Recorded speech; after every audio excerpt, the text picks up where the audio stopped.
Hello, welcome to Melanie's Metafictional Musings. This presentation has been painstakingly prepared for you to demonstrate my inquiries and reflections about the metafictional devices I identified within the pages of The Pencil. This book was authored by Alan Alberg and illustrated by Bruce Ingham. The findings of my metafictional inquiries are presented to you in two parts. The first part shares 8 of Sylvia Pantaleo's 19 identified metafictional devices, introduced through Sue Tantari's presentation on metaphysical devices. While she makes an effort to clarify that the following is not an exhaustive list of metafictional devices, it is comprehensive, and as such, the tools I chose to use to help me interpret and understand the pencil. While I expect all my viewers will be intimately familiar with those devices at this point, in case they escape you, I'll give you a brief reminder. So the 19 devices are breaking boundaries, typographic experimentation, interdeterminacy, mixing genres, parody, mise en abîme, pastiche, something about the design or layout of the book is unusual or new, multiple viewpoints, something makes the readers aware of the process or the methods used to create a story, narrators who address the readers, characters who comment about their own stories or other stories, situations where narrators become one of the characters, multiple narrators or characters telling stories, stories within stories, disruptions of time and space relationships in stories, breaks or interruptions in telling stories, or intertextuality. For the purpose of my video, in the interest of balancing time and artistic license, I only share connections I drew between 8 metafictional devices, but that doesn't mean that they're more employed by the author and the illustrator. The second part of the video was inspired by a quote by Philip Nels that really resonated with me. He said, "Given that childhood reading occurs during and can shape identity formation, books that encourage reflection upon imposed narratives may help children think critically about their own acculturation. These books invite readers to question rather than accept received realities." So, in part 2 of the movie, and I use the term movie loosely, you will see that I test Nell's theory through some introspective queries that I posed to my mother and my daughter. I was interested in hearing a little bit about how their experience and knowledge shaped their personal interpretations of the pencil. On the practical side of things, please know that I am not a cinematographer, and I struggle moderately with technology, so the following is an amateur attempt at informing and entertaining you. In fact, full disclosure compels me to tell you that without my sweet daughter's assistance, this presentation would be little more than stickmen drawn on a salt tray. When the interview sections pop up, you may want to turn up the volume a bit, as the audio on my recording device left much to be desired. I really enjoyed learning about metafictional devices and how they create opportunities for individual reflection and analysis. I also appreciate that there is a space for me to linger in the gap that exists between text and illustrations, so that I can follow the breadcrumb trail they both lead to find the end of the mystery. I hope you enjoy this breadcrumb trail that I've created for you in this video as well. Thank you.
authors of the pencil are really, really encouraging kids to be creative, not only in their art, but also the pencil creates all of these wonderful things and then encounters a problem and has to go through a couple of steps before he thinks, oh, I should draw another eraser and they'll rub each other out and that'll fix my problem. He has to think a little bit.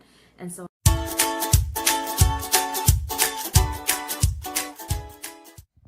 almost the beginning of time. You're alone, and then you need something beside you, and he keeps making more and more people. That's what I think.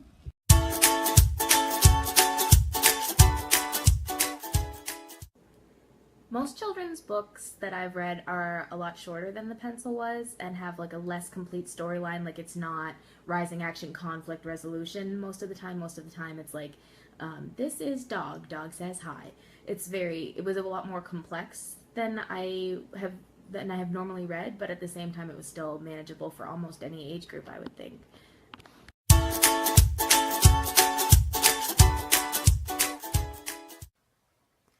I actually didn't really notice the pictures so much. I know that if I was a lot younger and it hadn't gotten like more colorful after Kitty the Paintbrush came in halfway through the story, I probably would have stopped reading because the black and the white was kind of like a little bit disinteresting. But it's a good study in lines, I guess, if you want to be teaching kids about lines.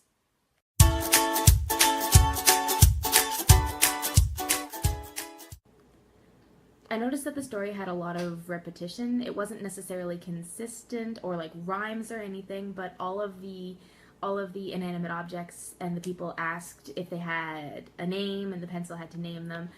They all asked for food one by one. He created the places one by one, and so there was like sequences that kept it consistent.